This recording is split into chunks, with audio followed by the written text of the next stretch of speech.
ਰਾਮ ਫਾਤਮਾ ਰਾਮ ਫਾਤਮਾ ਧੀਆਂ ਬੇਟੇ ਨੇ ਤੇ 3 ਬੇਟੀਆਂ ਨੇ।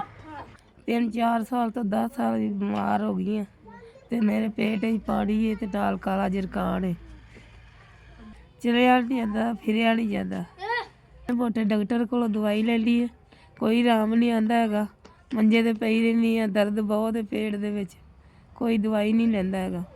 ਲੱਗਦਾ ਜਿਵੇਂ ਮੈਂ ਮਰ ਚੱਲੀ ਹਾਂ, ਹੁਣੇ ਹੀ ਮਰ ਚੱਲੀ, ਘੜੀਆਂ ਪਾ ਲੈ। ਦਰਦ ਦੇ ਨਾਲ ਸਕੂਨ ਨਹੀਂ ਹੈ। ਧੀਆਂ ਪੁੱਤਰ ਦਿਲ ਕਰੇ ਤੇ ਕੋਈ ਨਹੀਂ ਬਾਤ ਪੁੱਛਦਾ। ਪੈ ਰਹਿੰਦੀ ਮੰਜੀ 'ਤੇ ਦਰਦ ਦੇ ਨਾਲ ਤੜਫਦੀ ਰਹਿੰਦੀ ਹਾਂ, ਕੋਈ ਬਾਤ ਨਹੀਂ ਪੁੱਛਦਾ ਹੈਗਾ। ਐਵੇਂ ਵਿਚਾਰਾ ਵਡੇਰਾ, ਉਹਦੀ ਮਾਂ ਜਿਹੜੀ ਖਿੱਚ ਪਈ ਵੇਂਦੀ ਰਹਿੰਦੀ ਹੈ, ਵੇਂਦੀ ਰਹਿੰਦੀ ਹੈ। ਕੋਈ ਲਿਜਾਏਗਾ ਕਿਤੇ ਟੀਕਾ ਲਵਾਉਣ ਜਾਂ ਕੋਈ ਦਵਾਈ ਲੈਣ, ਕੋਈ ਨਹੀਂ ਕੋਈ ਆਉਂਦਾ ਹੈਗਾ।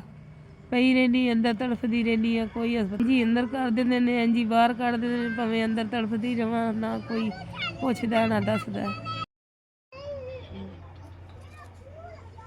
ਆ ਬੇਟਾ ਤੇਰੀ ਤੰਦਰੁਸਤੀ ਹੋਵੇ, ਅੱਲਾ ਤੇਰੀ ਲੰਮੀ ਲੰਮੀ ਉਮਰ ਹੋਵੇ, ਅੱਲਾ ਤੈਨੂੰ ਇੰਨੀ ਸਿਹਤ ਦੇਵੇ, ਅੱਲਾ ਤੈਨੂੰ ਥੁੜ ਕੇ ਨਾ ਬਵੇ, ਅੱਲਾ ਤੈਨੂੰ ਚੋਖਾ ਦੇਵੇ, ਅੱਲਾ ਤੇਰੇ ਬੱਚੇ ਜੀਣ, ਤੰਦਰੁਸਤੀ ਦੇਵੇ ਤੈਨੂੰ ਅੱਲਾ।